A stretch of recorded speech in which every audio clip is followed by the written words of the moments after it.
Ngayong araw guys, may nadaanan nga pala kami sa tabing kalsada na nagbebenta ng naglalakihang alimango. Tapos napakarami rin pala nila dito binibentang mga sariwang fresh talaba. Grabe, sobrang solid guys, sakto sa dala namin chili oil. Kaya pag uwi namin guys, niluto na agad namin at binuttered shrimp na namin itong nabili namin napakalaking alimango. Kaya tamang food trip na naman ng mga itik. What's up sa inyo mga itik? Ngayong araw guys, habang pagala-gala nga pala kami, may nadaan na kami dito sa tabing kalsada na nagbebenta ng mga sariwang talaba at mga napakalaking alimango. Guys, susubukan natin ngayon kung bagay ba yung itik chili garlic oil sa talaba. Kaya nandito kami ngayon guys, bibili kami ng talaba na fresh. Kasi natin yung solid ba yan dito.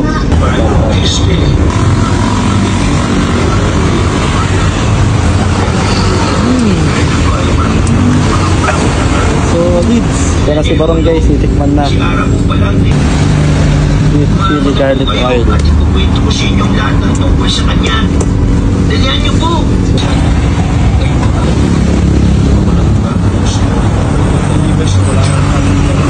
Yun o, fresh na fresh o.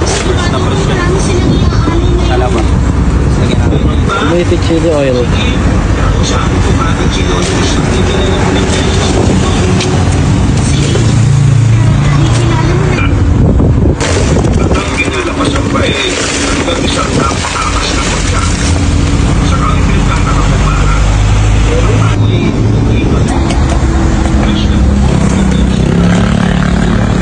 At ayun na nga guys, syempre dahan-dahan lang tayo sa pagkain nito dahil baka tumaas ang ating high blood. At ayun na nga guys, pagkatapos nga pala namin tumikim ng talaba ay bumili na nga pala kami ngayon dito ng aming take out ng mga naglalakihang alimango. Bali 2 piraso nga lang pala yung binili namin guys kasi sobrang laki nito, saktong-sakto na sa amin tong 3.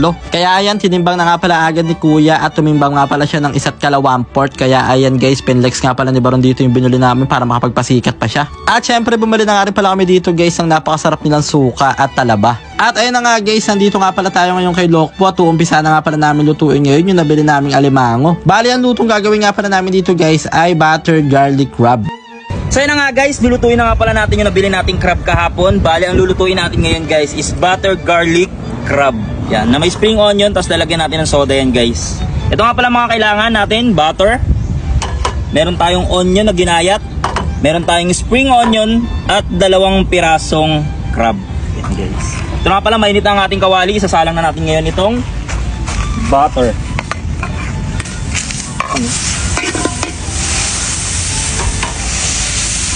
Ito na. Wala siya. Ito talaga. Yan.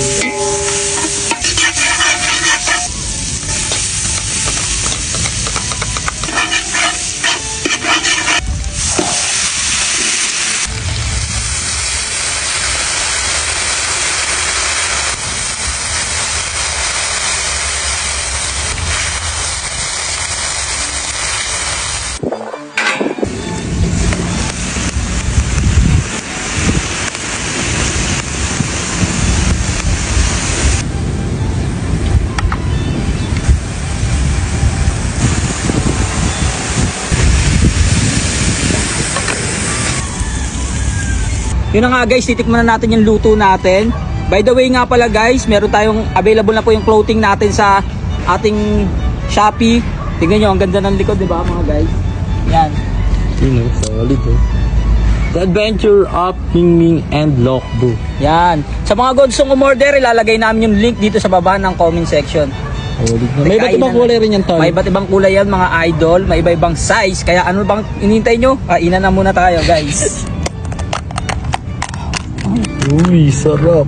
Siyempre, lalagyan natin yan ng sarili natong chili oil. Yan. Chili garlic oil. Mura na, mahal pa. Uy.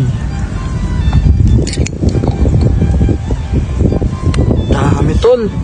At ayun na nga guys, ito na nga pala ang pinakahihintay namin. Sa wakas, TK man time na. Grabe, sobrang solid guys. Talagang binagayan pa ng aming team itik chili garlic oil, lalong sumarap. Kaya tamang food trip na naman ng mga itik. At dahil nasayang na naman nga pala namin ngayon yung almost 4 minutes ang buhay nyo, kaya hanggang dito na lang muna. Maraming salamat sa panonood guys. I love you all.